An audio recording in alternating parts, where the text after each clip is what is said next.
Well, he's a cutie pie. I might put him in Potomac. Okay, yes. Yeah, he can come right on to Potomac. What's up, guys? It's your boy Richie Sky. We're back with another video. I want to thank you guys so much for tuning into the channel. Listen, if you haven't done so, hit that subscribe button down below and hit that notification bell button so that you can be clued into when we drop new content right here on this channel. And if you guys haven't been able to tell, I'm in a new location. I am here in DC in my hotel room tonight. I am doing Fox 5's Like It or Not, where we will be talking about the hottest topics that are out today. And then join me tomorrow because I'll be on Good Day DC talking about celebrity hot topics as well. So make sure you guys tune in if you are in the DC area, and I will place clips on my Instagram so that you guys can actually see any clips that I have from the show. With that being said, let's go ahead and dive into today's top news stories. Yesterday, we beat the horse that is Snakegate to death, okay? We pretty much know that there was no audio, even though at one point in time, Yvonne did confirm to Kandi, Kenya, and Porsha that there was definitely an audio and that it was definitely from somebody in the circle. Then she went on to the sister circle and said that there was no audio. She never said it, and she basically threw Nene under the bus for concocting the whole audio situation. I don't know what to think about that whole thing, and I honestly cannot even be bothered with trying to dissect and investigate this matter anymore, because now that I know for real that there is no audio, I am very mad, and every time I talk about it, it just makes me angrier. So we're going to be moving right along, and we're going to be talking about what I'm going to be calling, should we call it Cookiegate or should we call it Wiggate?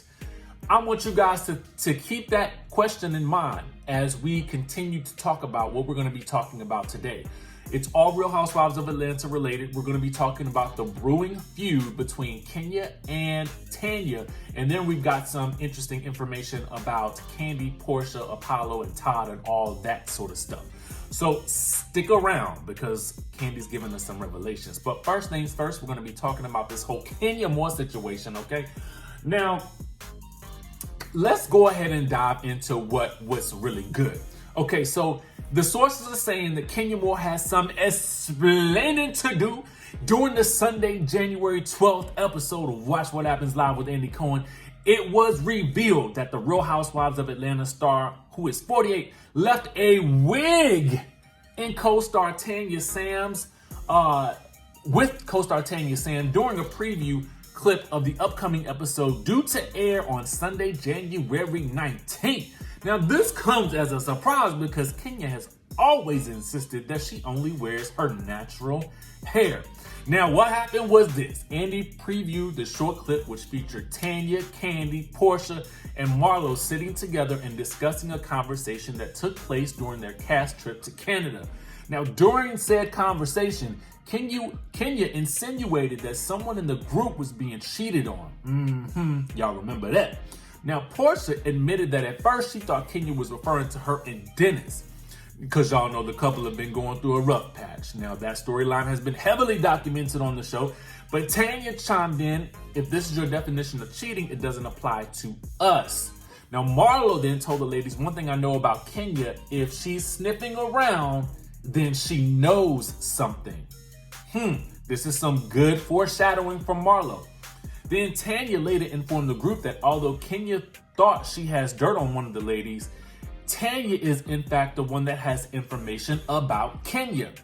She said this, after y'all left, she sent me a text message saying, hey girl, I left something at the hotel, and I opened it up and it was a phone charger and a wig. She added, I have the wig right here. So the scene later cut to Porsha's confessional, who recalled how proud Kenya had been about her natural hair. Porsha said this, she does brag about her hair being all natural. Yeah, all natural underneath her wig. Let me tell you something. Y'all remember that scene during the trip where Marlo accused Kenya of wearing a wig? And she said this, I want to know, why do you have on a wig? To which Kenya replied, don't even say that. Don't you try it.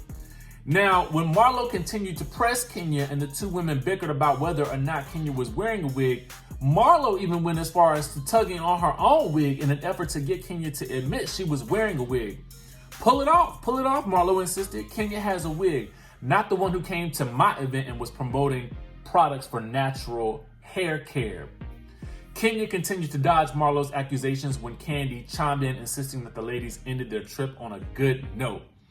Now, I'm gonna go ahead and be for real, and I think I said this in my video yesterday, and it was some good foreshadowing for what we're talking about today. You know, if the situation had been reversed and Kenya did that to Marlo, the ladies would have had Kenya's back. I just feel like Marlo, who has been doing the absolute most this season, and I mean that in the best way possible, I feel like it's a double standard when it comes to her because she is known for starting trouble or stirring up trouble. But I'm thinking so is Kenya. And I don't mean that in a bad way because I know it's a bunch of Kenya stands in the Sky Squad. You know what I'm saying? I'm not coming at her. But I'm just saying that it's something that I'm noticing and I just have to call it out. Let me know what you guys think down in the comment section below. But let's move it back to this whole situation about the wiggery, okay? Now, this whole situation stems from the cookie lady, okay? So I don't know if we calling this cookie gate or if we calling this wig gate, okay? Because I don't know, like, okay, this is my thought. It has been said by Kenya Moore, I think herself, that she has sometimes put pieces in her hair to make it maybe fuller for a styling effect or something like that.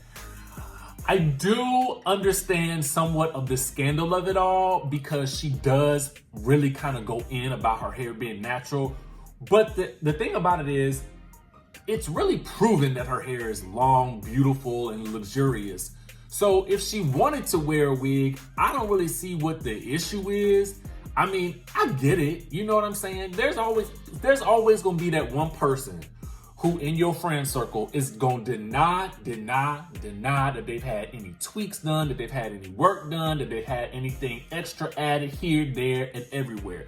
I think Kenya is just that person.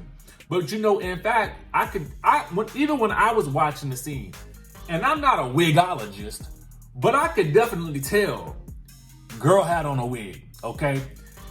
Plain as day. It looked as plain as wiggetry to me. You know what I'm saying? So I don't know. Y'all let me know what y'all think. I don't really think that's enough ammunition for Tanya to have to really come at Kenya because, like Kandi said in the preview, if you're gonna come at Kenya, you gotta come with some savage moves. And thus far this season, ain't nobody had those moves quite yet. Okay. So now I want to move on to this whole situation with Kandi Burruss. Now she is basically cluing us into, y'all remember back in the day when the feds supposedly came and took the whatever Apollo had from over at Kandi and Todd's house, and it was said that somebody called the feds. Well, Kandi basically, when she was on, I think it was Watch What Happens Live, she admits that Todd has spoken to Apollo. She said, I think they saw each other out one day. She also addressed Phaedra Park's claims that she and Todd were storing Apollo's things during his stint behind bars. She said, he only had those 2 motorbikes there. Everybody tries to make it seem like he had all this stuff in my house and he didn't. It was just 2 motorcycles. She then continued with this. The feds took them when Phaedra sent them over there. They took them. Now, y'all know since his release, he's been living his best life and he has actually had an opportunity to see the kids. Finally, he posted on his Instagram. But anyway, shout out to him for that. But I want to know what y'all think. Are y'all shocked by this revelation? Did y'all know it was Phaedra they called? Or is this basically Kandi just kind of being a little bit messy? And while we on this subject of Kandi being messy, you know, I kind of was thinking about it. Kandi really been out of much of the drama this season, but she has spread much of the drama. Case in point, Nene said, if you guys remember this, Nene said this. She said, when she was talking about the whole Cynthia situation, she said, I know she's been talking about me, and unfortunately for her, they recorded everything you said. Now, this is what I'm thinking happened, to be quite honest with you. I think that she was referring to the fact that Shavana / Gail filmed a scene with Cynthia. And Cynthia was probably expressing to her how she felt about the Nene situation in light of everything that had occurred between them. I think that's what Nene meant when she said they recorded everything you said. Like it's like we got the footage, right? And when Kandi heard that, just like a game of telephone, she said to Cynthia, somebody recorded you. So technically, Kandi kind of put this into motion inadvertently, but that's kind of really what I think what happened. But I want you guys to tell me down below what you think happened in this whole situation. Leave a comment. Make sure you guys hit the subscribe button and hit the notification bell button so that you can be clued into when we drop new content on this channel. And I will see you guys in the next video.